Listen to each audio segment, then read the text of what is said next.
नमस्कार मित्रांनो, big boss मराठीच्या घरातून आज 7व्या आठवड्यातून रोशन भजनकर हा सदस्य बिग बॉसच्या घराबाहेर गेला. खरं तर रोशन दादाचं इव्हेक्शन शॉकिंग झालं असं मी अजिबात सांगणार नाही. कारण ज्या पद्धतीचा खेळ आता तो रिसेंटली खेळत होता, तर साहजिकच तोच या आठवड्यात घराबाहेर जाणार होता असं एकंदरीत स्पष्ट झालं होतं. खरं तर रोशन दादाला वोटिंग चांगली होत होती, परंतु बिग बॉसच्या घरामध्ये नुसती वोटिंग असून चालत नाही, तर कंटेंट खेळ देखील असणं गरजेचं आहे. तसा खेळ रोशन दादाचा अजिबात नव्हता. त्यामुळेच तो बिग बॉसच्या घराबाहेर गेला. खरं सांगायचं झालं ना, तर रोशन दादाकडे असे चक्के पंजे अजिबात नव्हते. साधा, सरळ, नितळ मनाचा माणूस होता. कोणाशी वादविवाद नाही, भांडण तंटे नाही. अगदी व्यवस्थित. आणि मी नेहमी सांगतो, की अशी जी लोकं आहेत ना, ती जास्त काळ बिग बॉसच्या घरामध्ये टिकत नाही.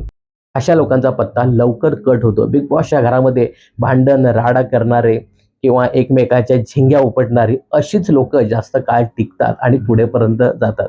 अशी शांत, मुळमुळीत माणसं जास्त काळ टिकत नाही आणि त्याच्यातला रोशन दादा शांत होता. बिग बॉसने रितेश देशमुख यांनी खूप संधी दिले त्याला गेम खेळण्याचा, गेम सुधारण्याच्या.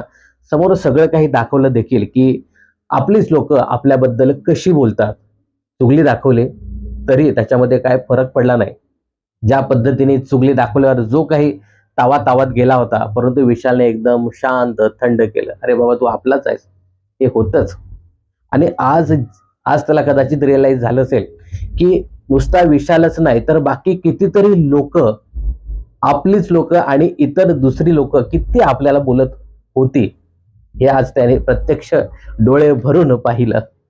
तर मित्रांनो, रोशन भजनकर हा घराबाहेर गेला. मी नक्कीच सांगेन, शॉकिंग असं नाही, परंतु एक चांगला चांगला माणूस, चांगला कंटेस्टंट बिग बॉसच्या घराबाहेर गेला, असं सांगायला हरकत नाही. रोशन बरोबर असलेल्या इतर 3 कंटेस्टंट बद्दल सांगायचं झालं तर राकेश बापट हा बिग बॉसच्या घरामधील एक स्ट्रॉंग कंटेस्टंट आहे. राखी सावंत ही बिग बॉसच्या घरामध्ये खूप कंटेंट देते, त्यामुळे राखी जाणार नव्हती.